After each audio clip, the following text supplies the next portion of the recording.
stand if you want. Yes, if you want to.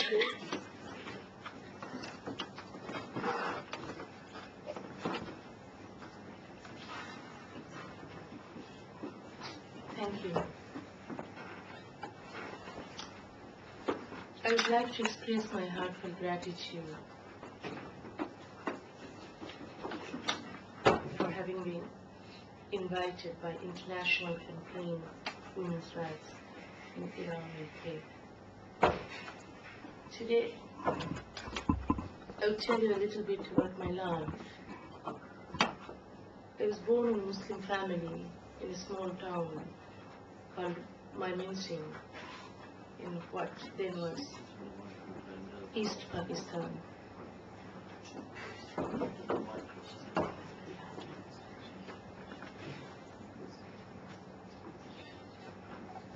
Now, after it gained its independence in 1971, the country is called Bangladesh.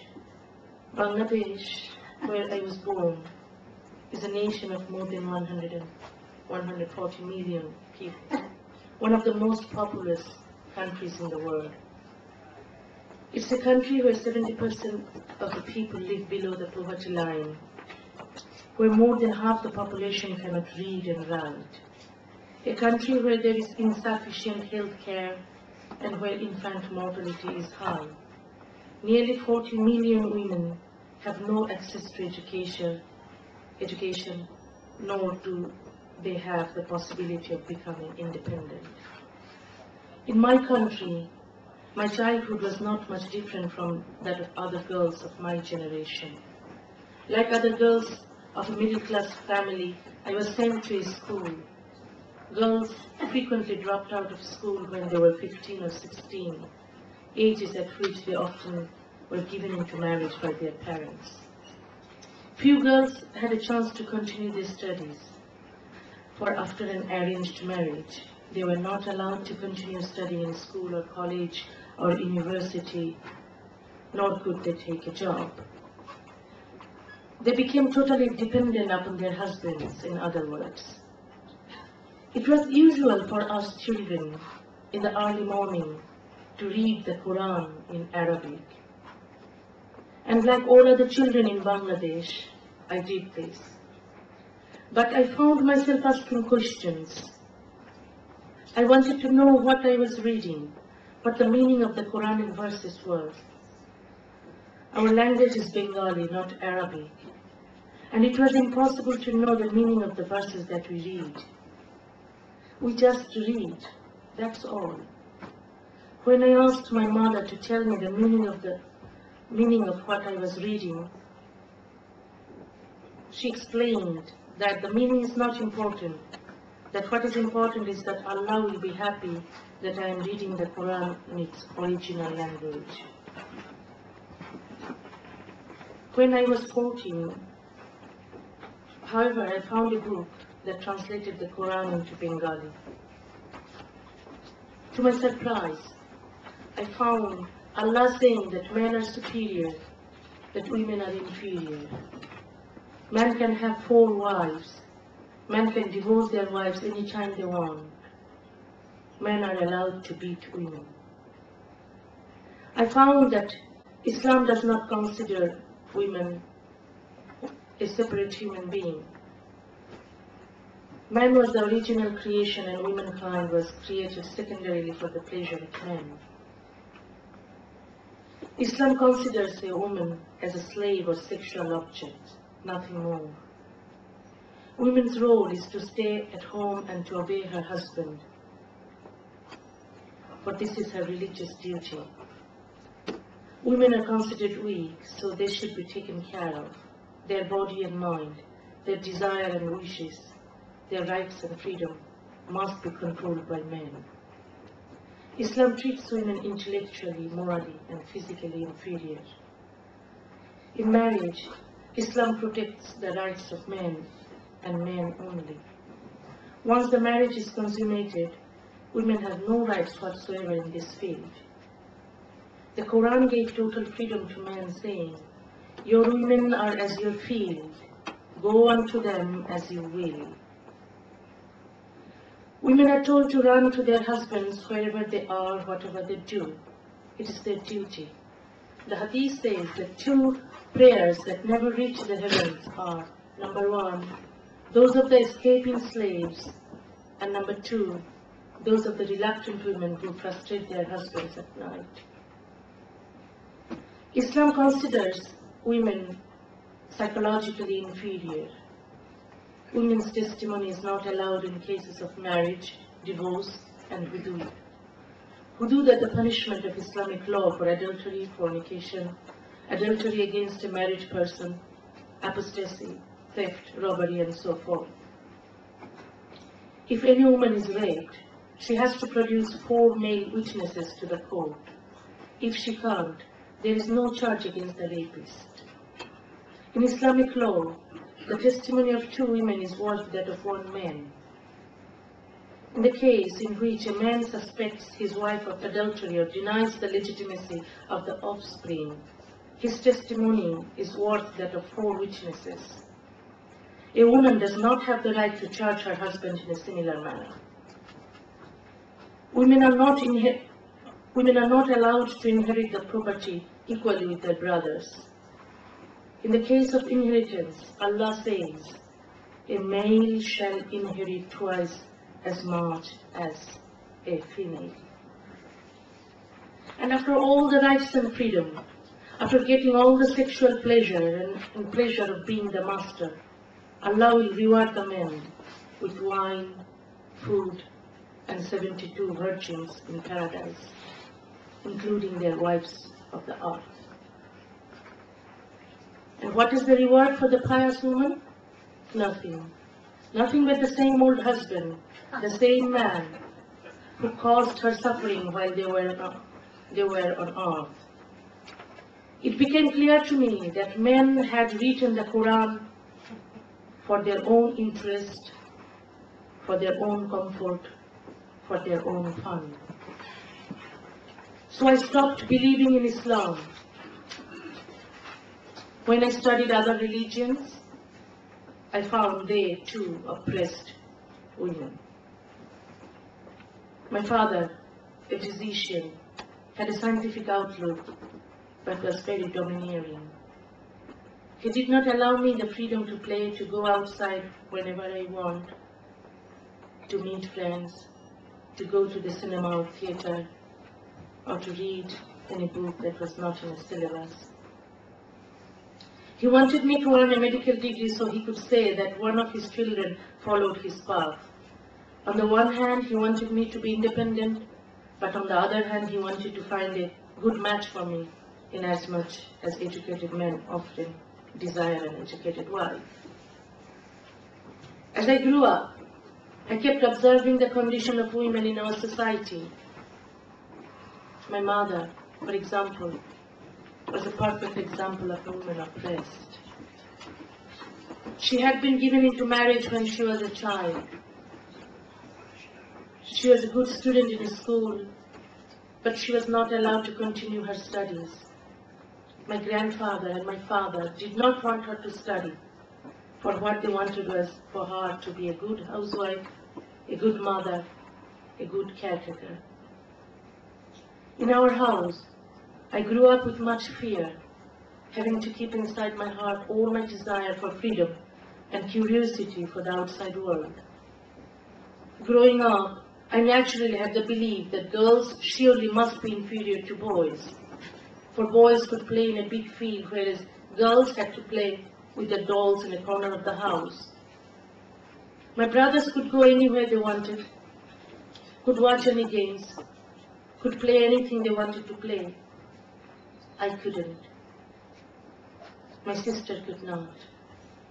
I was told that girls were not made for such, that their role was to stay home, learn how to cook, make beds, clean the house. My mother was not the only woman who was oppressed, for I saw my aunts, my neighbors, and other acquaintances who were playing the same roles, that of being oppressed. In our minds, torture of women is not oppression, but rather is tradition. We become accustomed to tradition. As I grew, I realized that I was a part of the tradition, but also that I was being oppressed the same as other women. I realized that whether women are poor or rich, beautiful or ugly, have blue or black or brown eyes, have white, black or brown skin, are married or unmarried, illiterate or literate, believer or non-believer, coward or courageous, all are oppressed. Everywhere women are oppressed, and all because of male-devised patriarchy, religion, tradition, culture and customs. Because of my country's strong patriarchal tradition, supported by religious law, women suffer unbearable inequalities and injustices. They suffer from malnutrition and from anemia, as well as from the physical and psychological problems that are not treated. Women normally remain untreated because they are not taken to hospitals until they reach terminal stages. Women are not supposed to become sick because they must remain busy with household chores, bear and rear children, take care of the family, and make sure that the male members of the family are happy. Women, therefore, are condemned to a lifetime of servitude. For a married couple, the most unwanted thing is a female baby. If a female baby is born, it is not uncommon that either the wife gets a divorce for her crime of having given birth to a female, or the wife must spend her life in disgrace. A woman's destiny is to be ruled by the father in childhood, by the husband when she is young, and by her son when she is old. Now, far too many women suffer from trafficking, from slavery, from all kinds of discrimination. Men throw acid on their bodies, burn their faces, smash their noses, melt their eyes, and walk away as happy men. Women are beaten, are flogged, and are stoned to death. Women are raped, are accused of having allowed the rape, and the rapists are set free. Violence against women is not considered a crime in my country. For example, let me tell you about Yasmin, a 15-year-old girl employed as a maid. She was raped by her master. She fled from the master's home, and she was observed by the police as she walked towards her parents' house. The police told her it was not safe for a girl to be walking on the road at night. They offered her a ride home in their van. And what happened? 6 policemen raped her, killed her, and then threw her body into the bushes. When news of her murder broke out, villagers demonstrated against the police. The police shot at the protesters, killed 7. The government then issued a statement the following day that Yasmin was a girl of bad character, she was a prostitute, and the police had every right to treat her as they did. Such is not a rare case in Bangladesh. I know that it happens in other countries too. Nobody told me to protest, but from an early age I developed strong feelings about the importance of fighting against oppression. Nobody asked me to shed a tear, but I did. Nobody suggested that I could bring about any changes, but that I could help bring about any changes. But by writing books, I wanted to do something constructive. I wrote about the need for women to understand that why they are oppressed and why they should fight against their oppression. For centuries, women have been taught that they are slaves of men, that they are not supposed to protest against the patriarchal system, that they must remain silent against their abusers. As a result, it has been difficult for women to accept the idea that they are, in fact, human beings and have the right to live as independent and equal human beings. Through my writings, I tried to encourage women to fight for their rights and freedom. My voice gave women the chance to think differently. That did not make the religious fundamentalists and male chauvinists happy. They refused to tolerate any of my views. They objected to a woman's breaking the chains and becoming free. They could not tolerate my saying that the religious scriptures are out of time and out of place. They were angry at my saying that religious law, which discriminates against women, needs to be replaced by secular law with a uniform civil code. Before long, hundreds of thousands of extremists appeared on the streets and demanded my execution by hanging. A fatwa was issued against me, setting a price on my head. The government, instead of taking action against the fundamentalists, took action against me. The government filed a case against me on the charges of blasphemy. An arrest warrant was issued. I had no other alternative but to go into hiding. After a bail was granted, I was forced to leave my country. Since then, I have been trying to go back to my country, but it is impossible. I'm not allowed to return to my country. But despite all the pressure, I continued writing. In my poetry, prose, essays, and novels, I have defended the people who are oppressed. I have cried loudly for equality and justice, justice for all people, whatever their religion and gender. I have spoken loudly for the separation of religion and state, for secular law, for secular education. During my struggle for a secular and ethical humanism, I have tried to defend the poor and also the ethnic and religious minority communities that were being oppressed. It was impossible for me to accept the idea that people living miserable lives did so because they had a different faith or spoke a different language or had a different culture. I believe that the diversity of our world's many languages, cultures, and ethnicities is not a pretext for conflict, but is a treasure that enriches us all. Diversity is a treasure to be appreciated.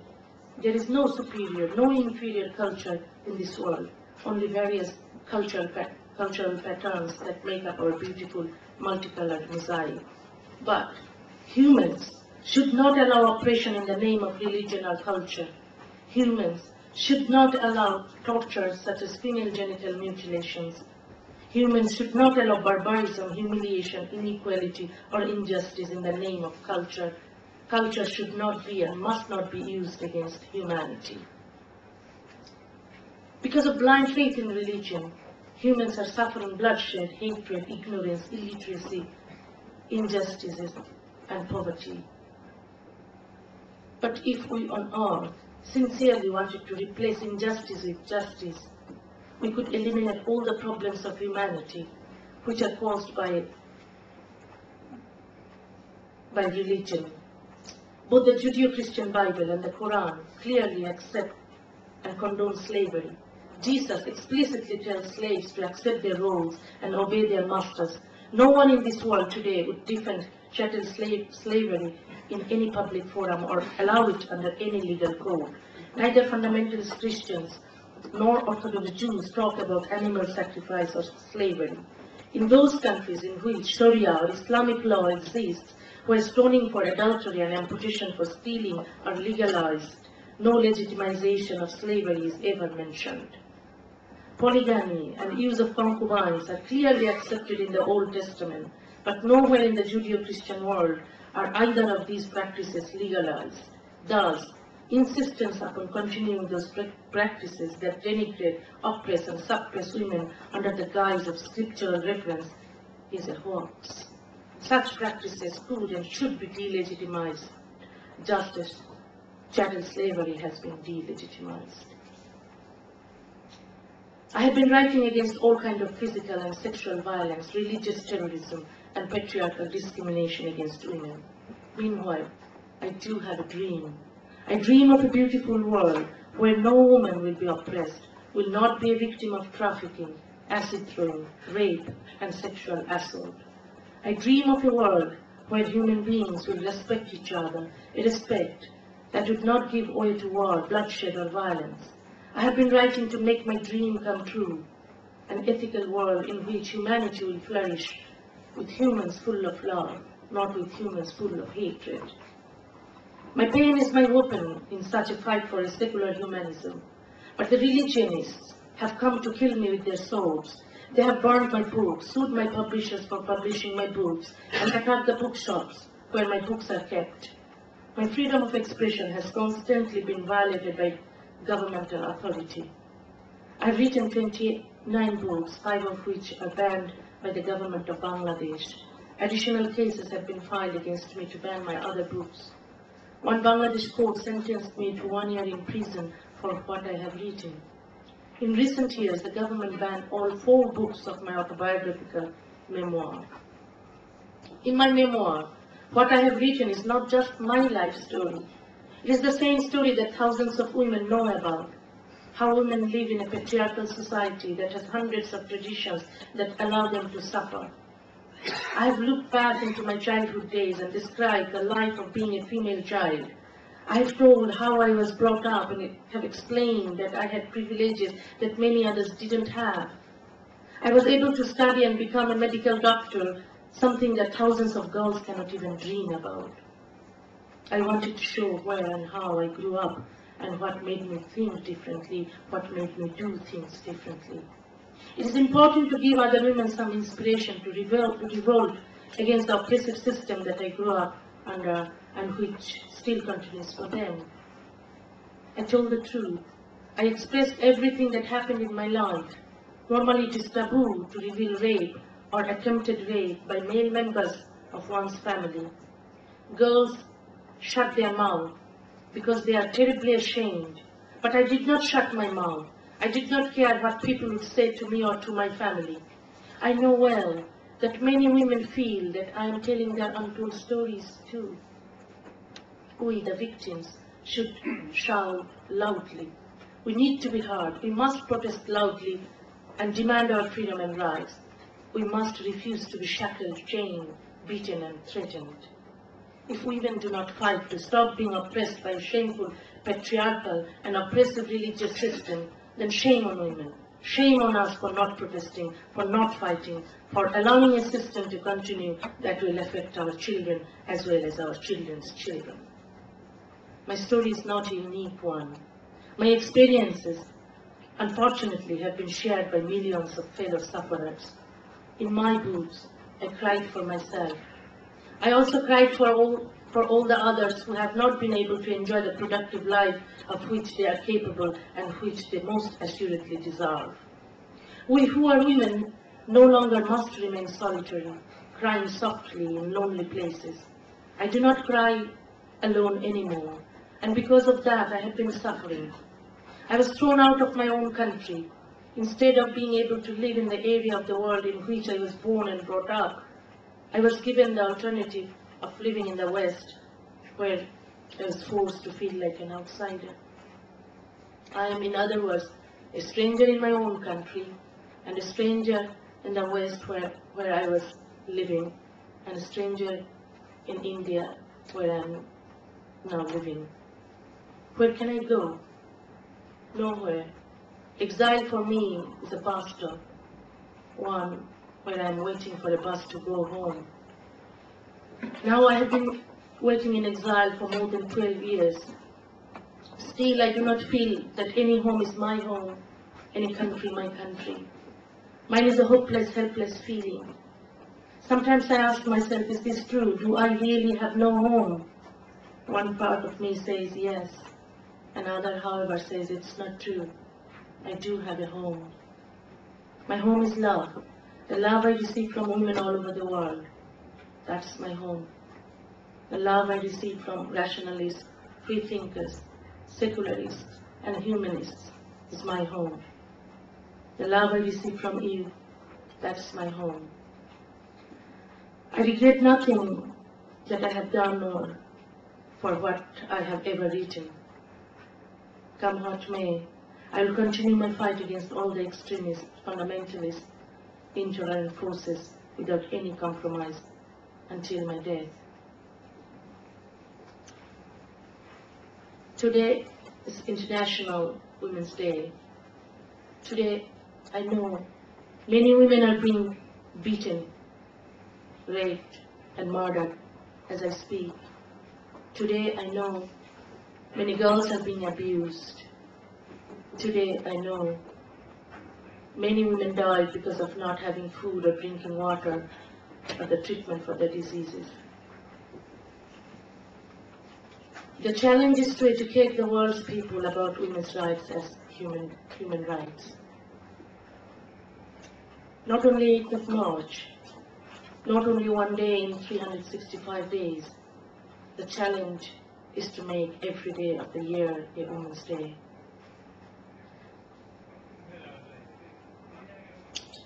I'm grateful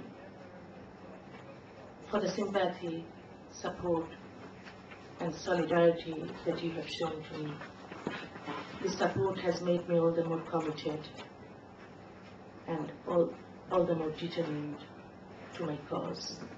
Thank you all.